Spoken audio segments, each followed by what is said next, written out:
කවුද ජනරාජා උඹගේ මූණේ හැටි බලපංකෝ තෝ නිකන් අර සිමෙන්ති ගොඩේ පිලුම් ගහලා ආපු එකෙක් වගේ හරිද තෝගේ කොණ්ඩෙට නිකන් කරන්ට් එක ෂෝට් වෙලා වගේ තෝගේ කොණ්ඩේ හැටි බලපං ජනරාජා කියන ගෝතයා හරිද තෝ වගේ ගෝතෙක් එක්ක මට ආතල් ගන්න ටයිම් එකක් නැහැ හරිද කොටින්ම කිව්වොත් තෝ මේක අහගනින් තෝ නිකන් මගෙත් එක්ක හැප්පෙන්න ආවෝ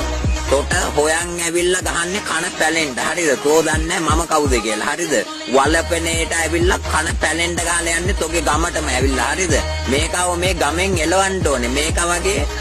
වසවත්තිය තියාගන්න එපා ඔය ගමකවත් හරිද පොඩි කෙල්ලෙක්ට තින්න දෙන්නේ නැති වෙයි තව ටිකක් දවස් යද්දි දූෂණය කරයි කෙල්ලොන්ටත් එක මූට මානසික ලෙඩක් තියෙන්නේ තෝ මට අම්බුනෝ හරිද සිද්ධාලෙපේ ගාලා අඩිවලකට ඔබනවා බලපන් තෝ හරිද ජනරාජ කියන ගෝතයා මතක තියාගනින් කැන්ඩි අසේල කිව්වේ කියලා හරිද තෝ නිකන් මගෙත් එක්ක හැප්පෙන්න ඇවිල්ලා කෙලව ගන්න හදන්නත් එපා හරිද ජනරාජ කියන අබ්බගාත සුනක ගෝතයට මම මේ කියන්නේ හොඳට අහගනින් මං කියන දේ හරිද මම කැන්ඩි අසේල තෝගේ ගෙදෙට්ට ඇවිල්ලා කන් අඩිය රත් වෙන්න ගහන්නේ අම්මගෙන් බීපු කිරි මතක් වෙන්න හරිද ගෝතයා ඵලයන් යන්න ඩක් ටික මැදගනින් ගිහිල්ලා